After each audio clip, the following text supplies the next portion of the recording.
Dengan menunjukkan fakta di lapangan ini, sekali lagi Pak Prabowo, DPR, dan siapapun yang concern dengan nasib bangsa ini ke depan, daulat rakyat, dan juga bagaimana supaya rakyat itu hidup, mari lakukan hal yang seharusnya Anda lakukan sebagai fungsi, apakah itu eksekutif, legislatif, atau yudikatif. Saya kira itu mungkin. Terima kasih. Mungkin saya tambahkan, inilah lahan rakyat yang dibeli paksa dengan dalih ini masuk proyek strategis nasional. Yang harga tanahnya di sini seharusnya di atas 300.000 per meter, dia beli dengan harga 50.000. Alasannya ini masuk proyek strategis nasional. Itulah penipuan publik, penipuan kepada rakyat, dan penipuan kepada kita seluruh rakyat Indonesia. Ini tidak masuk bagian dari PSN. Biar bapak-bapak, ibu sekalian tahu begitu biadab dan liciknya mereka mengambil tanah rakyat. Baik, jadi jelas saya tambahkan sedikit dan garis bawah dari Pak Narko dan Pak Marwan tadi bahwa kita ini sekarang ini berada di hari yang cerah. Kita lihat kiri kanan belakang sawah, tidak ada orang bekerja. Bagaimana mau bekerja? Sudah alat-alat berat untuk melakukan cut and fill yang belum jelas bagaimana penyelesaian. Sudah ditegaskan oleh Menko Perekonomian Hartarto, dia akan angkat tangan bahwa dia ini bukan termasuk dalam PSN, ya. Ini hanya akal-akalan perluasan dari PIK 2 yang bisnis, maka rakyat diminta, kalau Pak Narko tadi mengatakan lawan, ya, rakyat jangan mau dihardik dengan tanah yang harga murah. Kalau ini memang mereka untuk bisnis, mintalah harga masuk akal bagi Anda, yang Anda bisa membuat sawah baru, rumah baru, ya. Apakah itu dengan harga 500 apa 1 juta, sangat pantas. Jadi kalau diusir-usir seperti ini, apa yang akan ditindaklanjuti oleh DPR yang sedang membahas itu? Jangan hanya ngalor ngidul mencari simpati masyarakat, tapi tidak menyelesaikan di lapangan. Mungkin terakhir Pak Samsir, silakan. Assalamualaikum warahmatullahi wabarakatuh.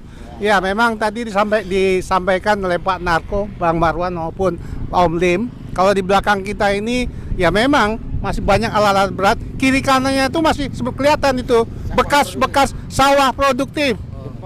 Depan apalagi masih ada sawah yang sangat luar biasa produktifnya. Ini yang digusur, ini yang memang dirampas.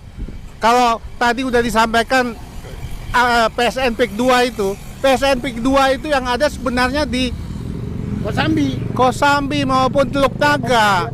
Ini sudah lebih kurang 30-40 km dari sini. Terjadilah penggelapan hukum di sini.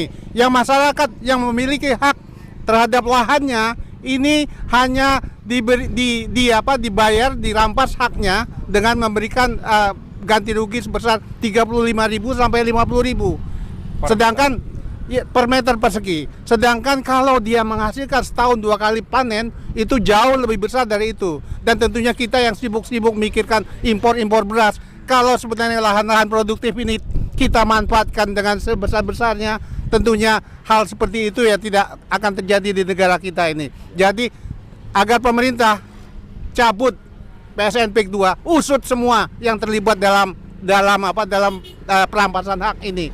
Karena mereka betul-betul menggelapkan hukum yang diberi hak PSN 1755 yang ada di Kosambi maupun Teluk Naga. Ini udah jauh sekali. Mereka udah memasang itu. Di dekat sini ada yang namanya kantor pembebasan lahan PT Kukuh Mandiri yang bekerja sama dengan yang didukung oleh Abdesi. Jadi di sini memang betul-betul dirampas lahan yang milik rakyat ini dengan semena-mena mengatasnamakan PSN PIK 2. Terjadilah penggelapan hukum. Ini harus pertama dihentikan, kemudian diusut orang-orang yang terlibat masalah ini. Terima kasih. Assalamualaikum warahmatullahi wabarakatuh. Saudara, Pak Samsir ini bukan ngomong sembarang ya. Beliau ini adalah penasehat hukum, pengacara dari rakyat, mendampingi dari Pak Said Didu, mendampingi masyarakat. Apa yang dikatakan ini betul. Ini adalah fakta penjajahan murni ya.